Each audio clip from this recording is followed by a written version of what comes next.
Vamos dar continuidade à nossa campanha. Abra a sua Bíblia, por favor, no livro de Efésios, capítulo 4. Eu vou ler a partir do verso 7.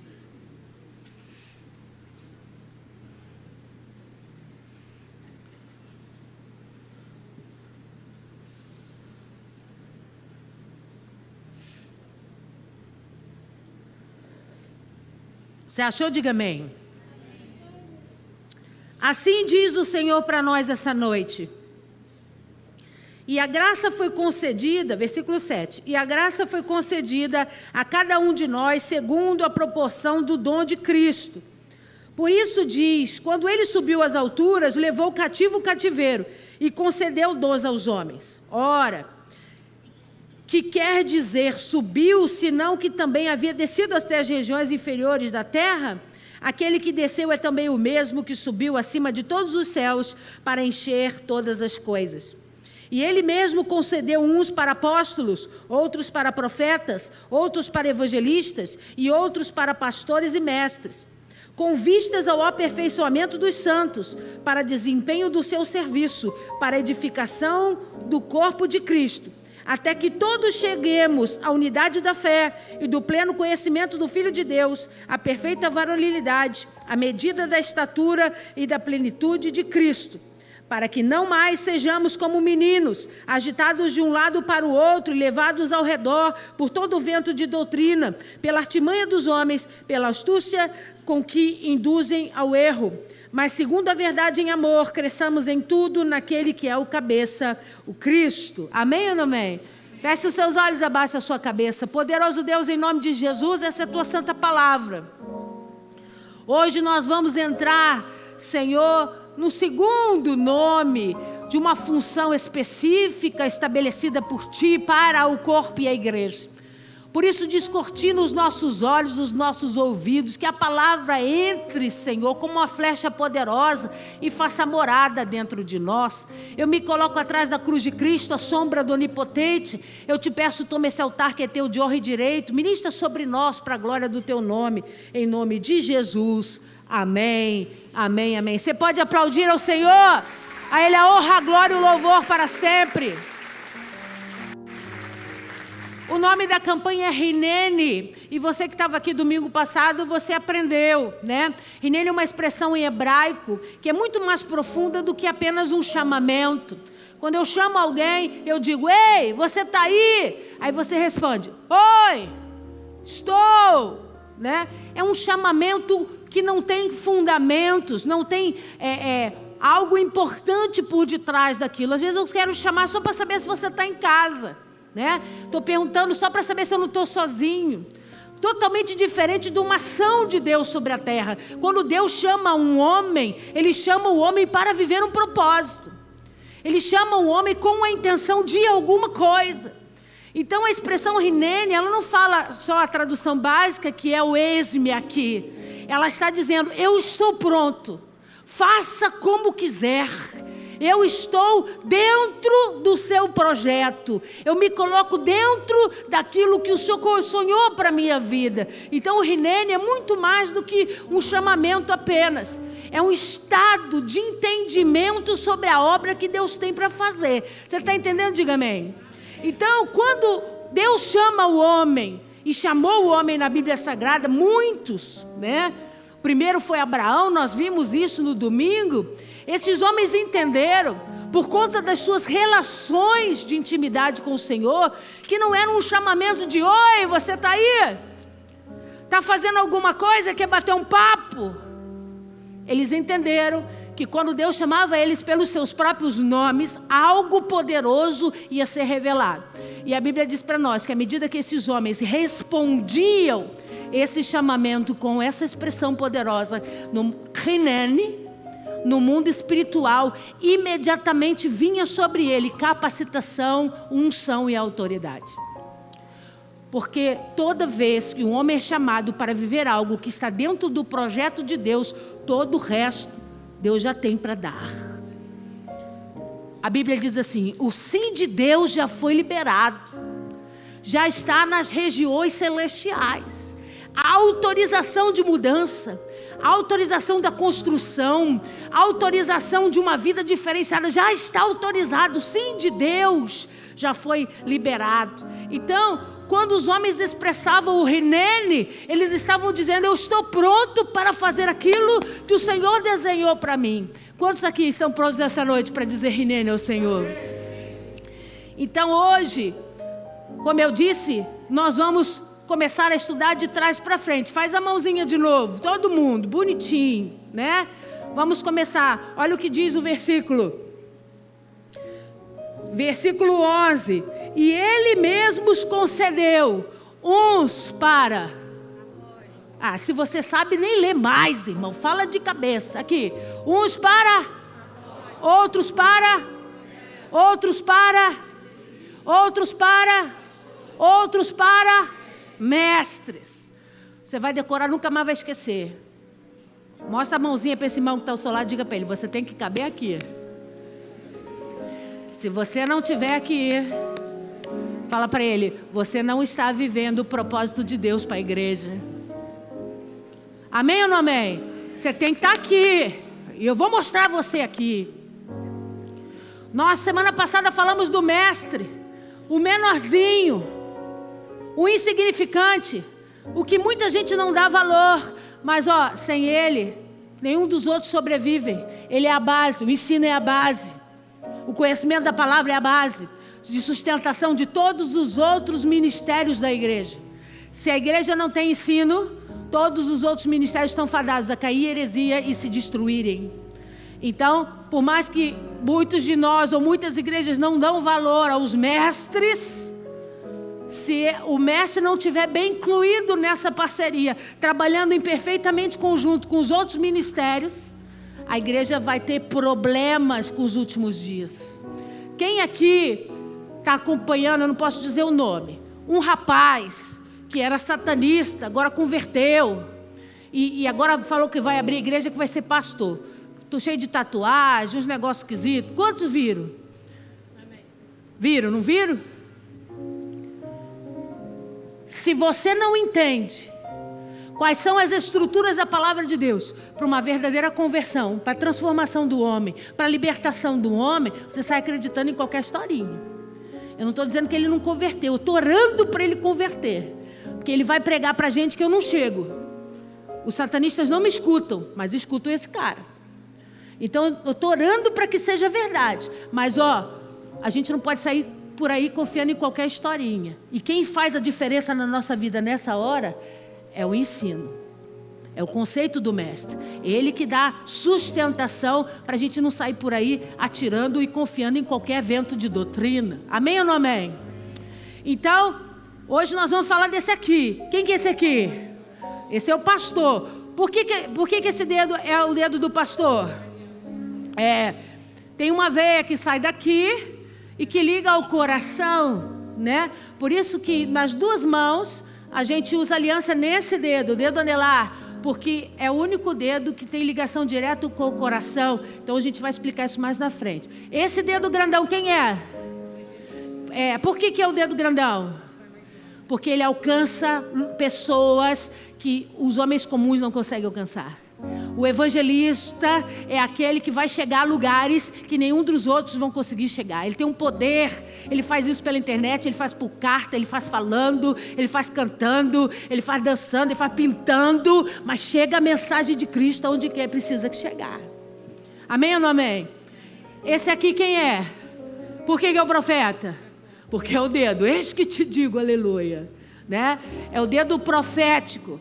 É o que está emergido, né? Embebecido de um espírito de profecia. Nós vamos também estudar mais para frente. E por último, esse aqui. Quem é esse? É o apóstolo. O apóstolo é o único dos 5 ministérios que toca todos eles. O apostolado, o apóstolo é aquele que anda sobre todos os ministérios. Ele tem características sobre todos os outros. E ele dá apoio a todos os outros. Sem o apostolado, os outros se sentem sozinhos e isolados. O apóstolo tem essa característica de unidade sobre eles. Amém ou não amém? Então vamos falar do pastor. Amém ou não amém? No hebraico, a palavra pastor é traduzida como Roi. Quantos já ouviram a expressão Yahvé Roi? Significa o quê? Jeová Roi. Tá ótimo. O Senhor é meu pastor. Muito obrigada, aleluia. Louvado seja Deus. Ai, Jesus, eu estou falando de pastor, ainda está pensando em vaca, em boi. Roi, pastor em hebraico, né? Então, por muitas vezes a gente vai encontrar Elohim, Roi, Jeová Roi, Deus, Senhor, pastor. Na função de pastor, Jesus foi muitas vezes chamado de Roi, né? Nos evangelhos, no livro de João. Então, a expressão hebraico é Roi, e no grego, pastora, no grego é poimen. Tem um pouco de significado diferente, porque no hebraico, pastor significa aquele que vê. Para mim é sempre mais profundo, porque eu puxo o saco mesmo, né? O hebraico, o Roi, é aquele que vê. Então, ele está dizendo que o pastor tem uma habilidade natural de enxergar coisas, onde passa batido em outras pessoas. Ele tem olhos para ver. E no grego, pastora, no grego é aquele que apacenta. É aquele que cuida. Também não está errado, mas o Roi é mais forte, né? O Roi tem uma característica especial, né? De você dar atenção muitas vezes às coisas que a maioria das pessoas não vão dar. Então põe para mim, por favor, Felipe. Felipe não. Calebinho. Vamos lá. O real significado da palavra pastor é aquele que vê. É o que está no termo em hebraico. Para cuidar de um rebanho é necessário ver além do que as ovelhas enxergam. Então, uma das principais características do pastor é enxergar além da sua necessidade. Quando a pessoa chega aqui, o que você precisa? Minha vida está uma confusão. Eu preciso de ajuda. Eu preciso acertar as coisas. Ela está dentro do furacão e ela não enxerga o olho dele. Ela não consegue enxergar por onde esse furacão entrou, onde que causou essa confusão toda. Então, aquele que tem esse dom... É aquele que tem esse olhar específico. Numa conversa, ele entende por onde que a janela ficou aberta. E por onde que o vento começou a soprar e trouxe todo o infortúnio e toda a confusão que a pessoa está vivendo naquele momento. Você entendeu? Diga amém. Então, literalmente, né, se a gente fosse falar assim, pastora, cita 3 características do pastor. O pastor é aquele que lidera, o pastor é aquele que ensina e o pastor é aquele que cuida. Só que se fosse só isso, era bom demais, né? Ensinar e pastorear tem a mesma função, né? Guiar, dar direção, liderar, se colocar na frente, dizer, eu vou primeiro, você vem me olhando, vê como é que se faz. Pastor que manda as ovelhas, ele não vai. Tem uma coisa errada, né? O pastor é o líder, ele tem que estar na frente. E depois ele diz... E aquele que cuida. Então, são 3 características muito fortes. Mas a verdade é que o exercício do pastor, a função do pastor é muito maior do que essa. Uma lista que não cabe. Bota para mim, por favor. Deixa eu ficar aqui. Então, vamos lá. Primeiro é a liderança. O pastor é o líder da igreja, responsável por gerir e conduzir a congregação. Irmão, deu ruim, quem é o culpado? Pastor. Querendo ou não, o culpado é ele. Porque ele tem o comando, ele tem a liderança. Ele é o cabeça da terra. Porque o principal é o celeste. O cabeça é Cristo de toda a igreja. Amém? Segunda coisa, a pregação. O pastor é responsável por pregar a verdade e levar as pessoas a conhecerem Jesus. Não necessariamente aqui. Nem todo pastor é bom pregador. E isso é bom que a igreja entenda. Que você pode ser... um bom pastor e não ser um bom pregador, e as pessoas dizem, como é que pode? O cara não prega nada. A função dele principal é ensinar Jesus para as pessoas, é dar exemplos de Jesus, é ensinar a conduta. O exemplo de ensinar cabe muito mais ao mestre do que ao pastor, né? Então o pastor não tem essa obrigatoriedade, ele tem que ser muito bom na pregação. Não, a gente vai cobrar isso dos mestres, né? O pastor, ele também tem a responsabilidade de pregar. Se ele precisa falar de Jesus, ele tem que saber falar de Jesus. Mas não necessariamente, exclusivamente aqui no altar. Você está entendendo? Diga amém. Orientação espiritual. O pastor é um conselheiro espiritual. Diga comigo, conselheiro espiritual. De novo. De novo. De novo. De novo. Pastora, por quê? Porque você acha que eu sou psicólogo. Você acha que eu tenho que ir lá na sua casa brigar com o cara que está roubando a sua luz. Você acha que eu tenho que ir lá resolver uns probleminha que você está tendo no condomínio. O pastor é A minha ajuda para você, o meu suporte para você é sobre Cristo. É sobre a vida que Cristo pode dar. É como Cristo opera sobre você. O que você precisa fazer para caminhar com Cristo?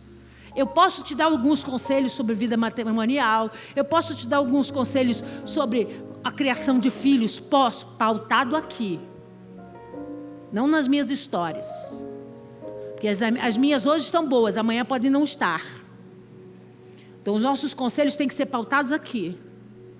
É por isso que é muito complicado. A igreja precisa entender que o pastor é um guia espiritual. A responsabilidade dele é te ensinar a se libertar do que está te aprisionando, do que está roubando a vontade de Deus sobre a tua vida, do que está levando você a ficar cada vez mais distante de Deus, a te exortar, a te corrigir. Ele não é um paparicador. Se você não ganhar balinha na entrada da igreja, você não vai ficar triste, porque você entende, o pastor, ele não é um cara que está fazendo show para atrair gente.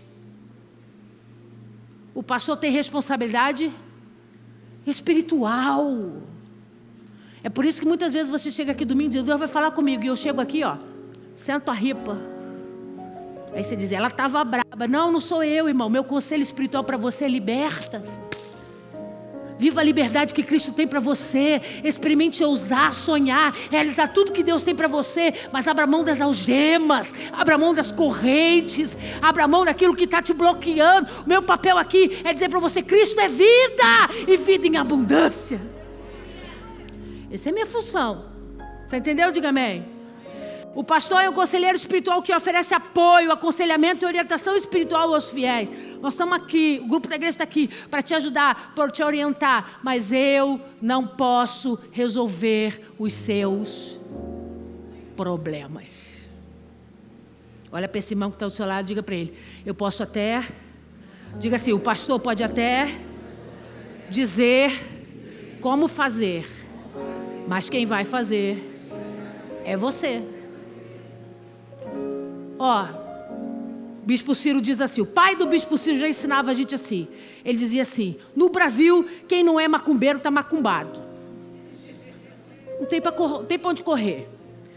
Então não vou nem dizer que você chegou aqui macumbeiro, você chegou aqui macumbado, cheio de troço.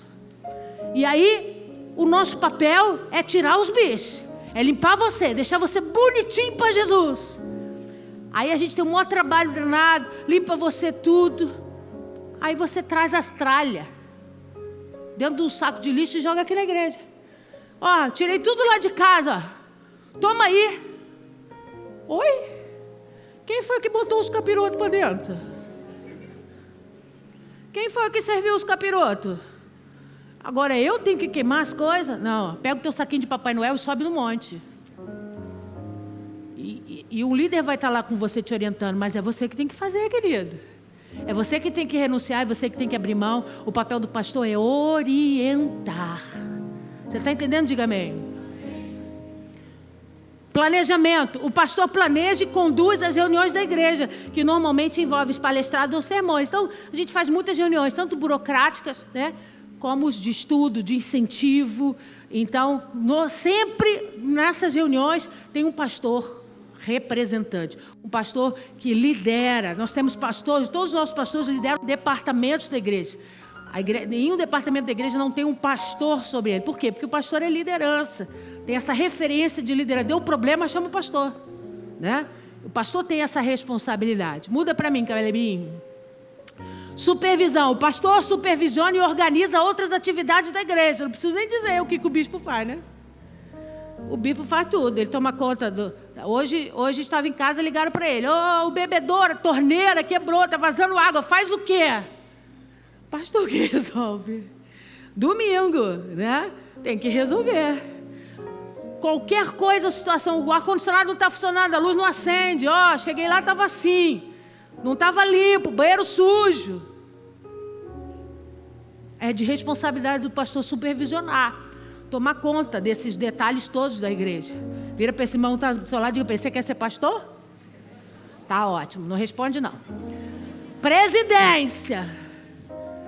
O pastor preside eventos como batismos e casamentos. A gente não pode fazer eventos desse cacife espiritual sem a presença de um pastor, né?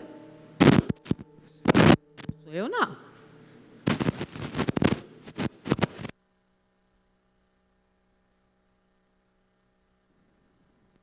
Pode ter acabado a bateria.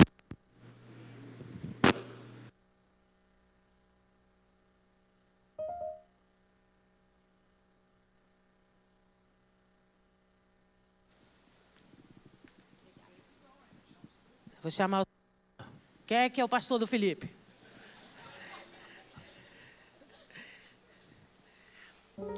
Então, eventos tão importantes não podem ser feitos sem a presença de um pastor, né? O batismo nas águas, a apresentação de crianças. O pastor é a figura eclesiástica da igreja que tem essa responsabilidade. Cuidado pastoral. O pastor deve estar atento às necessidades... De novo. Tá ótimo. Emocionais e física dos membros da igreja. Então vamos entender esse negócio. Eu tenho responsabilidade sim de cuidar da sua alma. É meu papel identificar se você está num processo de depressão, se você está passando por dificuldade, te apoiar, te ensinar como fazer, o que você tem que fazer. Mas eu não vou bater na sua porta e trazer você à força. É de sua responsabilidade vir. Jesus disse: vinde os que estão cansados e sobrecarregados. A gente precisa se movimentar. O movimento no mundo espiritual tem muito poder, né? Então, quando eu me levanto para fazer alguma coisa em busca de um renovo, em busca de uma construção, aí eu tenho apoio espiritual para conseguir qualquer coisa. Então, o pastor tem sim, ele pode orar por você por imposição de mãos, repreender suas dores emocionais, sua mágoa, o seu problema com perdão, né? O choro que está preso, tudo isso o pastor pode fazer por você. E físicas do membro da igreja, né? Membros doentes, né? O pastor é aquele que vai visitar, ele vai orar pelos doentes, ele vai se preocupar com o cuidado de levar ceia para esses irmãos que não estão podendo estar fisicamente presentes. Então tudo isso é responsabilidade do pastor. Refutação de heresias, o pastor deve refutar heresias doutrinárias. Então é responsabilidade do pastor dizer: então, pode funcionar aqui na esquina, aqui não. Aqui tem uma linha doutrinária, aqui tem uma linha de pensamento, e nós vamos seguir essa linha de pensamento. Então, quando a gente faz filhos dentro da nossa própria igreja, pessoas que aceitam Jesus aqui, crescem aqui e aprendem tudo da forminha bonitinha, é muito mais fácil do que quando a gente recebe um membro que já vem de outra igreja. Porque ele traz essas experiências eclesiásticas, de ritos. Mas lá na fulana era diferente. Todo lugar vai ser diferente. Cada pastor tem uma característica, né? Cada pastor tende para um lado especificamente. E aí a gente tem que se adaptar à estrutura local, né? Para poder ter aliança com a visão da igreja. E por último, vigilância. O pastor deve exercer vigilância contra pretensos opositores. O pastor tem essa responsabilidade, infelizmente, né? De observar os rebeldes, os que atuam debaixo de rebelião, que estão movendo grupinhos, né? Para prejudicar alguns. Então, é de função do pastor também não ficar alienado, mas estar com a visão aberta para esse tipo de problema. A igreja é um hospital, um grande hospital, onde todos precisamos da ajuda, de orientação, e isso, as coisas são normais de acontecer, né? Nós só vamos ter uma igreja perfeita quando a gente chegar com Jesus no céu. Ao contrário disso, toda igreja é igual, vai passar pelos mesmos problemas e mesmas dificuldades. Amém ou não amém? Deu para entender? Pergunta para esse irmão que está ao seu lado: você ainda quer ser pastor? Vamos ver o que a Bíblia diz sobre quem pode ser pastor? A Bíblia tem algumas recomendações sobre quem deve ser pastor ou líder da igreja. Primeira, não deve ser novo na fé. Então, esse é um requisito muito importante, porque o novo na fé ele é movido ainda por emoções, sentimentos emocionais, emocionados. E à medida que a gente vai amadurecendo na fé, a gente vai construindo uma maturidade, um discernimento. Então, eu já chorei por pessoas que mentiram para mim copiosamente. Eu abriguei uma vez uma pessoa na igreja, contou uma história ali, que o marido surrava ela e chegou com um bebezinho de 6 meses com o braço todo roxo, com o desenho dos dedos, né, apertando no braço, chorando, pedindo pelo amor de Deus que a igreja ajudasse. Eu botei essa mulher para dentro da igreja, uma sala das crianças, nós fizemos de berço, botamos um berço para ela ficar, uma cama para ela ficar com a criança, até a gente entender o que estava acontecendo. Resumindo a história, um dia me deu um estalo, eu falei, eu vou lá na casa dessa mulher. E fui lá para conversar com os vizinhos. Quando eu cheguei lá, a história é a seguinte, os vizinhos contando. Ela usava drogas, o marido deu uma benção, sai para trabalhar de manhã, só volta tarde da noite. E ela que batia na criança, ela fazia tudo isso. E o cara é um santo. E eu chorei com ela, dei colo para ela, xinguei ele, amaldiçoei ele. Falei, não se faz isso com uma criança. Porque quando a gente é novo, a gente acredita em qualquer historinha. A gente é emocionado. Depois em Deus a gente aprende que toda verdade tem 2 lados. E que a gente nunca pode ouvir um lado só. E ouvindo os 2 lados, a sabedoria vem, o entendimento vem. E a gente age conforme tem que agir. Então é por isso que não deve ser novo na fé. Segundo, precisa ser um bom cristão. Sua vida deve ser um exemplo de moderação, sensatez e domínio próprio. Isso aqui não tem nada a ver com o histórico de passado, né? Você pode ter sido um cara violento, que fez um monte de besteira no passado, que Jesus Cristo morreu, ressuscitou, derramou sangue sobre você, te lavou, te perdoou, te zerou, está tudo certo. Mas eu não posso trazer obras antigas para dentro das obras novas. A manifestação da carne, os frutos da carne precisam morrer, para que um novo homem floresça e faça diferença. Então, para ele ser um bom pastor, ele precisa ser um bom cristão, ele precisa manifestar características que o Cristo disse que eram necessárias, né? Um cara que ouve, que é ponderado no falar, que não sai por aí falando besteira, julgando qualquer tipo de coisa, prefere o silêncio, prefere a calmaria, né? Do que se expor desnecessariamente. Terceiro ponto, deve ter boa reputação, não ter fama de fazer coisas erradas. É feio demais você descobrir que o pastor deve, que o pastor tem gato, que o pastor dá calote nas pessoas, que o pastor mente, ele conta uma história que nunca existiu, que é fake news, que é factoide. Então, isso não é papel de crente, né, irmão? Pelo sangue de Jesus. Ninguém é obrigado a querer servir ao Senhor como pastor. Se você foi chamado por isso, tem a hombridade de servi-lo de todo o seu coração e lealdade. E por último, a Bíblia diz que ele deve amar a Bíblia, entendendo o que diz e se apegando à verdade. Então, ele tem que entender que esse é o nosso livro de conduta, essa é a nossa resposta para o mundo. E é aqui que nós vamos encontrar tudo aquilo que a igreja precisa ouvir, tudo aquilo que a igreja precisa receber de Deus. Amém ou não amém? Eu quero falar um pouco mais do pastor, só que lendo uma carta de pastor para pastor. Vai lá no Salmo 23.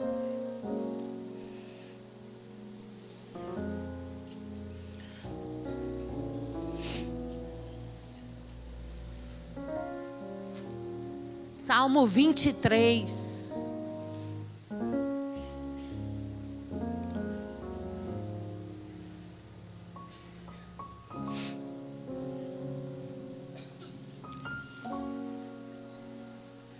Quem escreveu o Salmo 23? Davi, um pastor de ovelhas. Alguém que tinha experiência em cuidar de ovelhas. E ele escreve o Salmo 23 para o Yavé Roi.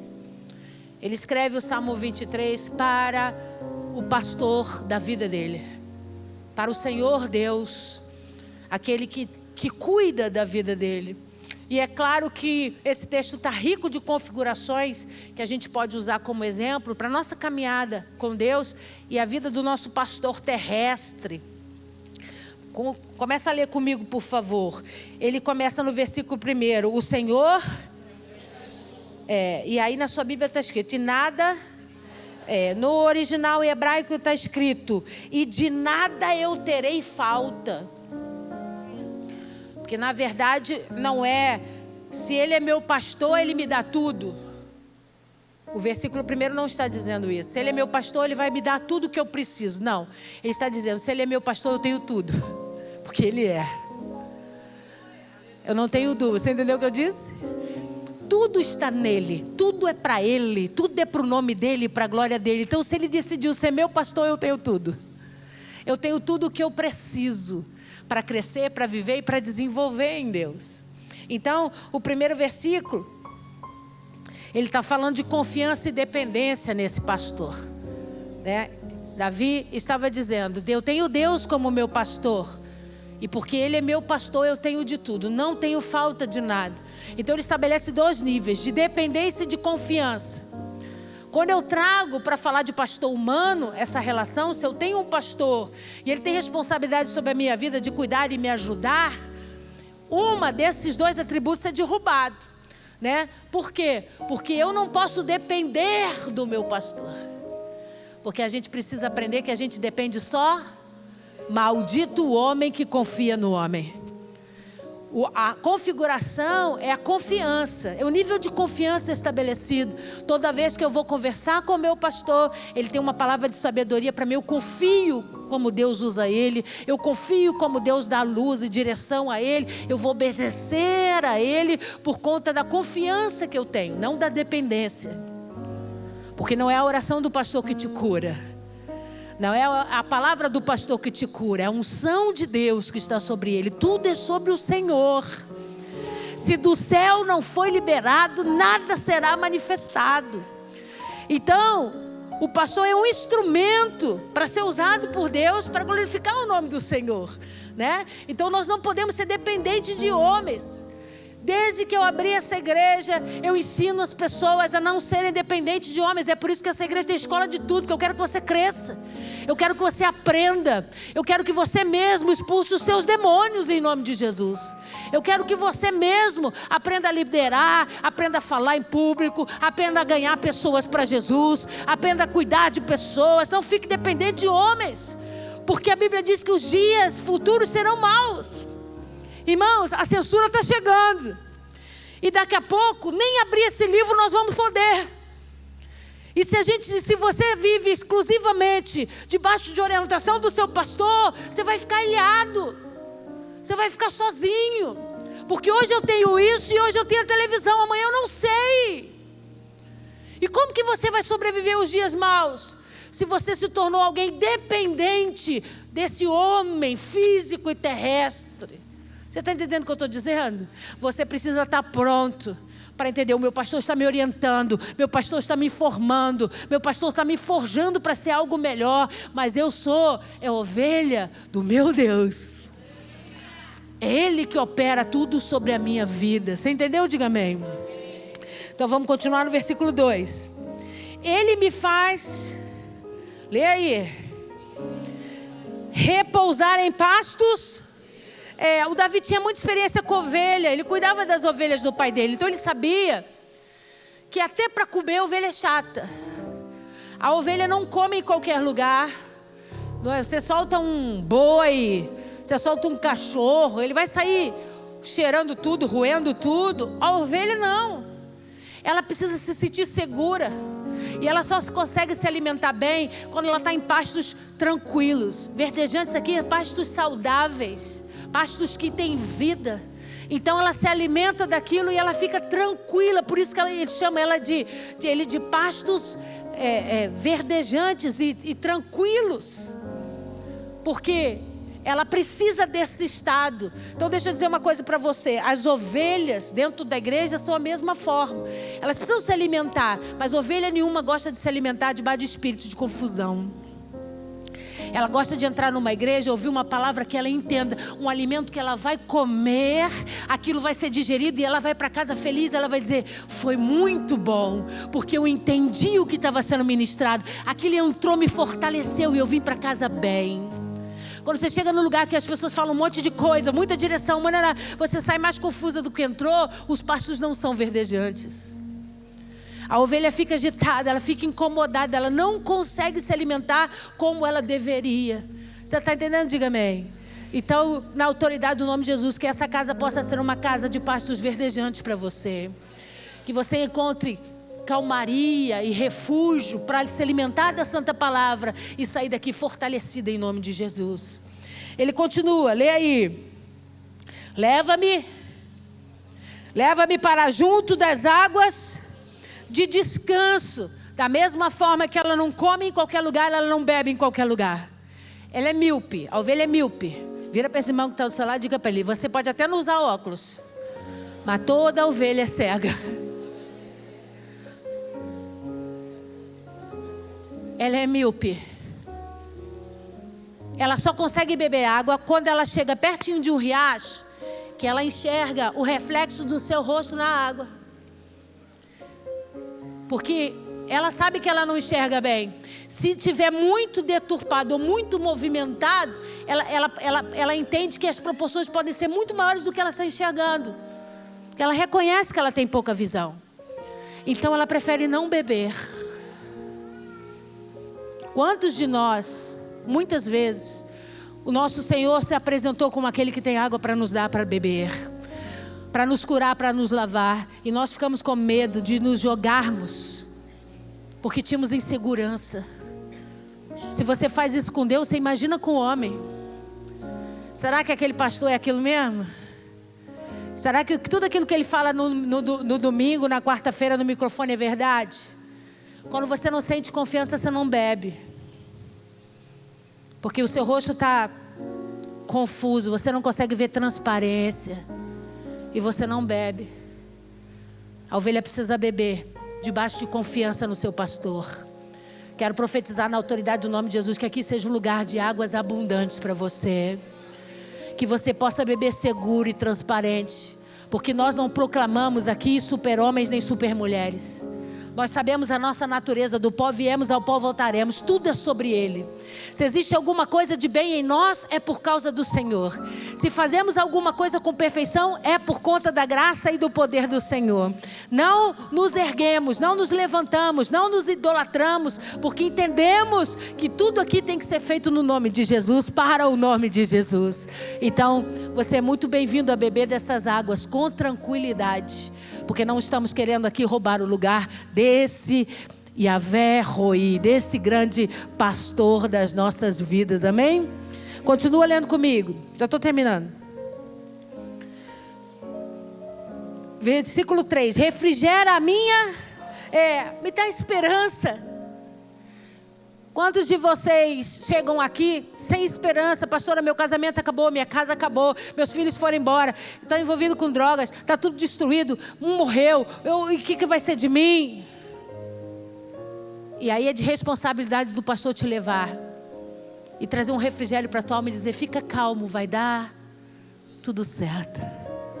Jesus tem o controle total da sua vida e da sua história. Se você confiar nele, se você fechar seus olhinhos e entregar sua mão para o Senhor Jesus, Ele vai te ajudar, Ele vai te guiar e você vai conseguir entender a obra que Ele tem para fazer. Confia no Senhor, Ele é refrigério para a tua alma. E esse é o nosso papel, sempre ter uma palavra de esperança para você. Por mais difícil que esteja, Jesus pode. Por pior que seja a situação, Jesus faz. O impossível é possível para Deus. O que os homens não podem, Deus tem propriedade para fazer. Amém? Glória a Deus. E ele continua dizendo no versículo 3: guia-me pelas veredas da justiça. Vereda fala de caminho. Justiça fala do que é certo. É minha responsabilidade como pastor falar as verdades para vocês. Não sendo mal educado ou grosseiro, porque às vezes as pessoas dizem: não, eu falo a verdade, sou verdadeira, eu sou mal interpretado. Não, às vezes as verdades faladas de uma forma errada soa como grosseria, soa como afronta. Não é nada disso. A Bíblia está dizendo que eu tenho responsabilidade de falar sobre caráter, de falar onde é certo pisar, onde é errado pisar, quais são os caminhos que as veredas que Deus quer que você siga. Veredas do bem e não do mal, veredas que são pautadas no que é certo, na justiça, no que agrada a Deus. Não é tudo para mim e zero para o meu irmão, não. Não é andar numa vereda de egoísmo, numa vereda onde você não olha para o lado, não, é tudo meu, eu quero conquistar, sou eu que vou fazer. Não, irmão. Uma vereda onde a gente estende a mão para ajudar o outro e não tem problema com isso. Essa Olimpíada agora, a mesma coisa, teve uma corrida do atletismo. E o cara estava disparado na frente para chegar em primeiro lugar. Quando ele dá uma olhadinha por trás, ele vê que o cara de trás teve uma lesão na parte exterior da coxa. E estava puxando a perna. Não ia conseguir chegar. O que ele faz? Ele vai andando devagar para trás.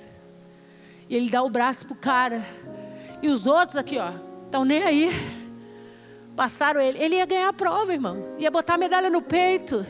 Mas ele preferiu aqui, ó, apoiar o irmão que estava com a coxa em dor e chegar até o final com ele. O homem não deu uma medalha para ele, mas o céu certamente entregou uma medalha para ele. Porque ninguém vence sozinho. É isso que o pastor Davi estava falando a respeito do pastor Deus. E eu estou querendo trazer para o pastor humano. É de nossa responsabilidade de ensinar os caminhos, as veredas, de ensinar a ser menos egoísta, de ensinar a amar teu próximo e fazer aquilo que é certo diante de Deus. Ele continua e ele diz no versículo 4: ainda que eu ande pelo vale da sombra da morte, não temerei mal algum, porque tu estás comigo, o teu bordão e o teu cajado não é um termo, não é uma linguagem figurativa. O vale da sombra da morte existe, Israel. Põe para mim, por favor. É um caminho que desce de Jerusalém para o Mar Morto. Um caminho embrenhado de montanhas muito altas, né? E aqui um abismo muito alto. Então o pastor segue nesse vale com as ovelhas. E aí, para que elas não deslizem e escorreguem, porque essa pedra é bem escorregadia. Quem foi a Israel sabe, a gente tem que andar em Jerusalém de tênis, sapatilhas, sapatos com a sola fina. Você escorrega, já tomei milhares de tombos lá, por conta dessa pedra que é escorregadia. Então, o que o pastor faz? Ele põe as ovelhas para dentro da estrada e ele fica na ponta do abismo. E uma por uma, e ele vai ajudando a passar por esse vale. E elas vão caminhando pertinho dele, para não se precipitarem e caírem no abismo. O Davi fez esse caminho muitas vezes com as ovelhas do seu pai. E ele está dizendo que nosso Deus faz a mesma coisa por nós. Ele nos faz atravessar, ele não faz ovelha voar. Podemos transpor as montanhas e voar sobre as montanhas para que você não passe pelo vale da sombra da morte. Não, irmãos, ele faz a gente atravessar, mas ele está aqui, ó, juntinho da gente. Ele fala: vai, ovelha. A gente anda e ele está ali, do nosso lado. Ele que está na beira do abismo para não nos deixar cair. E da mesma forma é o pastor, a figura do pastor da igreja. Nós vamos ajudar você a atravessar o teu vale da sombra da morte. Nós vamos ajudar você a passar. Mas aqui, não é para carregar você no colo. Eu vou estar lá, nós vamos estar do teu lado, te apoiando, te dizendo como fazer. Cuidado para não escorregar. Mas você tem que enfrentar os seus vales. Você tem que caminhar acreditando que o teu pastor está ali. O teu físico e o teu espiritual. Está ali com você, te ajudando para você não tropeçar e não cair nesse abismo. Porque essa é a função do pastor. Amém ou não amém? Para terminar, eu queria só dizer algo para você. Eu falei sobre o nome, eu falei sobre a característica, eu falei como é que Deus escolhe homens para serem pastores. Mas eu preciso dizer para vocês que pastores têm alma. Pastores têm coração. E quem disse que esse projeto ministerial é fácil de levar, não sabe da missa metade. Nós sofremos por conta de ovelhas rebeldes. Nós sofremos por conta de pessoas que vêm para ouvir o aconselhamento, que vêm para crescer, e não se submetem, são rebeldes, e a gente vê as coisas passando, as oportunidades passando, e elas não recebendo de Deus o que já era para estar recebendo. A gente sofre quando a gente ensina tudo, desde beber água, desde comer, desde como se posicionar, como andar, desde o que deve falar, como fazer. E chega um determinado momento que a ovelha acha que ela pode tomar o lugar do pastor. E ela se sente tão pronta e tão preparada que ela faz qualquer coisa para tomar o lugar do pastor que cuidou dela. Nós sofremos por ingratidão. E o único motivo que faz o homem desistir do ministério pastoral são as ingratidões. Você pergunta para mim, alguma vez a senhora já pensou em desistir? Muitas vezes. Porque como pastor dói muito você ensinar um cego a viver e ele não reconhecer o seu papel dentro dessa história. Te prejudicar, faltar quanto à verdade, mentir para você, te colocar em situações constrangedoras, não reconhecendo em absolutamente. Não é que a gente faça nada por reconhecimento, mas você sabe que quando você ajuda uma pessoa, o teu desejo é que ela vá embora e que ela guarde você dentro do coração dela, nem que seja num pedacinho pequenininho. E nós já sofremos muito, como muitos pastores nesse país que estão debaixo de depressão, estão passando por crises de ansiedade, porque deram muito e não receberam nada. Quando precisam ser compreendidos, não são. Quando passam por dificuldades, a igreja os rejeita. E eu quero dizer para vocês que a Bíblia diz que é um privilégio servir nesse ministério. É um privilégio amar as pessoas e querer cuidar delas. Mas eu sei que como os meus pastores que estão aqui, eu tenho muitos líderes de célula que choram por verem meninos que eles cuidaram com tanto amor, perdidos hoje no mundo, adorando outros deuses, se prestando às drogas, à prostituição. Porque as ovelhas se tornam filhos espirituais. E na frente da igreja é lindo, mas só quem carrega o peso da ovelha sabe a dificuldade que é. Por isso eu quero convidar meus pastores aqui, por favor. Pastora, por que é tão importante o ministério pastoral? Porque nós precisamos aprender a cuidar uns dos outros. O mundo não vai cuidar de nós. O mundo não vai valorizar a pessoa que você é. O mundo não vai te dar oportunidades. O mundo quer comer o teu fígado. E quando você encontra alguém disposto a cuidar de você, a se preocupar e dizer: como é que está o seu marido? Seja grato. Manifeste a sua gratidão, o seu amor. Entenda que Deus colocou sobre nós um amor que por muitas vezes sobreveio da nossa própria casa e família. Quantas vezes eu não pude celebrar aniversários? Porque eu tive que celebrar funerais. Porque eu tive que ir a festas ou compromissos com ovelhas e abrir mão da minha casa e da minha família. Porque a gente entende que a gente precisa estar presente na caminhada da ovelha. Eu vou nas formaturas, eu vou nas festas, porque é importante para o pastor deixar uma mensagem de que ele está ali, torcendo para que tudo dê certo. Quantos casamentos nós já fizemos, quantas crianças nós já apresentamos, quantos enterros. Mas os pastores são necessários para unir a igreja. para que as ovelhas sintam que elas têm direção e acompanhamento. Você não está perdido nesse mundo. Jeová Roi cuida de nós, e nós temos cuidado de vocês, orientando, chamando a atenção, puxando a orelha, brigando, abraçando, chorando junto, porque é papel do pastor apacentar.